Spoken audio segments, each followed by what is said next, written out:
Hi hello welcome back to Shreesha family YouTube channel. ಇದು ನೋಡಿ, ಇದೊಂದು ಫ್ರೂಟ್ಸ್ ಆಯಿತಾ, ಜ್ಯೂಸಿನ ಒಂದು ಫ್ರೂಟ್ಸ್. ಅರಸಬಾಯಿ ಅಂತ ಹೇಳ್ತಾರೆ ಇದಕ್ಕೆ. ನೋಡಿ ಇದು ಎಷ್ಟು ಚೆನ್ನಾಗಿದೆ ಗೊತ್ತಾ. ಇದು ಜಸ್ಟ್ ಇವಾಗ ಹಣ್ಣಾಗ್ತಾ ಬರ್ತದಷ್ಟೇ. ಹಣ್ಣಾಗುವಾಗ ತುಂಬ ಅಂದರೆ ಆ ಮ್ಯಾಂಗೋ ಉಂಟಲ್ಲ, ಅದೇ ಒಂದು ಕಲರ್, ಆ ಒಂದು ಫ್ಲೇವರ್ ಅಂತೂ ತುಂಬಾ ಸೂಪರಾಗಿರ್ತದೆ. ಮಾತ್ರ ಏನು ಗೊತ್ತಾ, ಇದು ಹಣ್ಣಾದ ತಕ್ಷಣ ಉದುರುತ್ತದೆ. ನನಗೆ ಕಳೆದ ವರ್ಷ ತುಂಬಾ ಹಣ್ಣಾಗಿತ್ತು. ತುಂಬ ಅಂದರೆ ಇದು ಒಟ್ಟೊಟ್ಟಿಗೆ ಆಗ್ತದೆ ನೋಡಿ, ಬೇಗ ಹಣ್ಣಾಗ್ತದೆ. ತುಂಬ ದಿವಸ ಬೇಕು ಅಂತೇನಿಲ್ಲ. ನೋಡಿ ಅಲ್ಲೆಲ್ಲ ಕಾಯಿ ಕಾಣ್ತಾ ಉಂಟಲ್ಲ, ಅದು ಹಣ್ಣಾಗೋದು ಬೇಗ ಹಣ್ಣಾಗ್ತದೆ. ನನಗೆ ಕಳೆದ ವರ್ಷ ಏನು ಗೊತ್ತಾ, ಇದರ ಒಂದು ಹೇಗೆ ಮಾಡೋದು ಅದರ ಬಗ್ಗೆ ಒಂದು ಐಡಿಯಾ ಇರಲಿಲ್ಲ. ಒಟ್ರಾಶಿಯಾಗಿ ಹಾಗೆಯೇ ಕೊಳ್ತೋಗ್ತಿತ್ತು. ನಾನು ಫ್ರಿಡ್ಜಲ್ಲಿ ಕೊಯ್ದು ಹಾಕಿ ಫ್ರಿಡ್ಜಲ್ಲೆಲ್ಲ ತುಂಬ ದಿವಸ ಇಡ್ತಿದ್ದೆ. ಅದು ಅಲ್ಲಿಗೆ ಹಾಗೆ ಕೊಳ್ತೋಗಿ ಮತ್ತು ಏನೊಂಥರ ಏನು ಗೊತ್ತಿಲ್ಲ, ನಾನು ಬಿಸಾಡ್ತಿದ್ದೆ ಬೇಡ ಹೇಳಿ. ಈ ವರ್ಷ ಏನು ಮಾಡಿದೆ ಗೊತ್ತಾ, ಇದನ್ನು ಇವತ್ತು ತಂಗಿ ಬಂದಿದ್ಲು, ಚಿಕ್ಕಮ್ಮನವರೆಲ್ಲ ಬಂದಿದ್ದರು. ಸೊ ಹಾಗಾಗಿ ನಾನು ಜ್ಯೂಸ್ ಮಾಡಲಿಕ್ಕೋಸ್ಕರ ತೆಗೆದಿಟ್ಟದಂತ ಹೇಳಿದರೆ ಫ್ರೆಶ್ ಆಗಿ ಒಂದು 3 ಹಣ್ಣಿತ್ತು ನೋಡಿ, ತುಂಬ ಯೆಲ್ಲೋಶ್ ಆಗಿ ಬರ್ತದೆ, ತುಂಬ ಚೆನ್ನಾಗಿದೆ ಆಯಿತಾ. ಅದನ್ನು ನಾನೊಂದು ಅರ್ಧ kg ಸಕ್ಕರೆ ಹಾಕಿದ್ದೇನೆ. ಇದಕ್ಕೆ ಸಕ್ಕರೆ ಜಾಸ್ತಿ ಆಯಿತಾ, ಹುಳಿ ಜಾಸ್ತಿ. ಇದು ಫ್ಲೇವರ್ ಅಂತೂ ಸೂಪರಾಗಿದೆ. ಅಂದರೆ ಅಂಥ ಒಂದು ಸ್ಮೆಲ್, ಆ ಒಂದು ಸ್ಮೆಲ್ಲಲ್ಲೇ ನಮಗೆ ಇನ್ನಷ್ಟು ಕುಡಿಯುವಂತ ತೋರ್ತದೆ, ಅಷ್ಟು ಟೇಸ್ಟ್ ಸಹ. ಸಕ್ಕರೆ ಅಂತೂ ಹಾಕಿದರೆ ತುಂಬ ಟೇಸ್ಟಾಗಿದೆ ಆಯಿತಾ ಈ ಜ್ಯೂಸ್. ಹಾಗೆ ಒಂದು ಅರ್ಧ kg ಸಕ್ಕರೆ ಹಾಕಿದೆ ನಾನು, ಹಾಕಿ ಜ್ಯೂಸ್ ಮಾಡಿದ್ದೇನೆ. ಎಂಥ ಟೇಸ್ಟ್ ಅಂತ ಹೇಳಿದರೆ ಸೂಪರಾಗಿತ್ತು. ಮತ್ತು ಸ್ವಲ್ಪ ನಾನು ಫ್ರಿಡ್ಜಲ್ಲಿ ನಮ್ಮ ಐಸ್ ಕ್ಯೂಬ್ ಉಂಟಲ್ಲ ಅದರಲ್ಲಿ ಹಾಕಿಟ್ಟಿದ್ದೇನೆ. ಅದು ನಮಗೆ ಬೇಕಾದಾಗೆ ಜ್ಯೂಸ್ ಮಾಡಿ ಕುಡಿಯುವ ಅಂತೇಳಿ.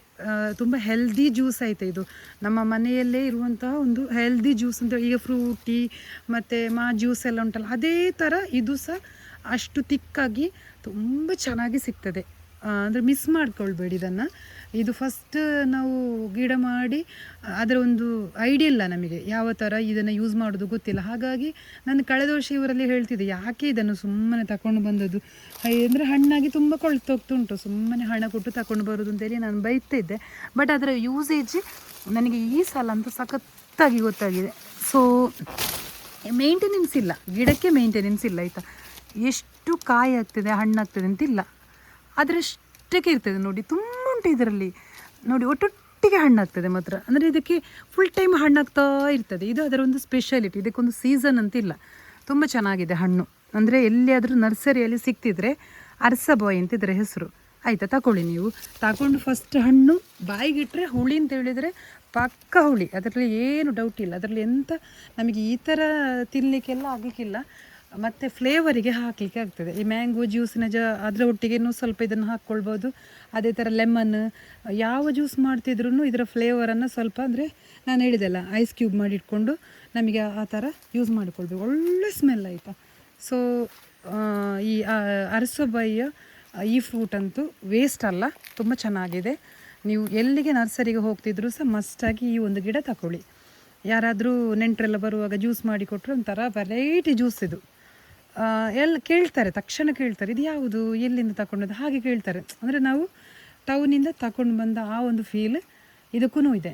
ನಮಗೆ ಮನೆಯಲ್ಲೇ ಮಾಡಿದ ಜ್ಯೂಸ್ ಅಂತ ಹೇಳಿದರೆ ಒಂಥರ ಏನು ಹೇಳೋದು, ನಮ್ಮ ಲ್ಯಾಂಗ್ವೇಜಲ್ಲಿ ಹೇಳಬೇಕು ಅಂತಂದರೆ ಸಸಾರ ಅಂತ ಹೇಳ್ತಾರಲ್ಲ ಹಾಗೆ. ಬಟ್ ಇದು ಹಾಗೆ ಅಲ್ಲ, ಇದು ಒಂಥರ ಫ್ಲೇವರ್ ತುಂಬ ಚೆನ್ನಾಗಿದೆ. ಒಂದು ನಮ್ಮ ಏನು ಹೇಳೋದು, ನಾವು ಕೂಲ್ ಬಾರಲ್ಲೆಲ್ಲ ಹೋಗಿ ಜ್ಯೂಸ್ ಕುಡಿತೇವಲ್ಲ ಆ ಒಂದು ಫೀಲ್ ಉಂಟು. ಸೊ ಹಾಗಾಗಿ ಚೆನ್ನಾಗಿದೆ. ಓಕೆ, ಬಾಯ್.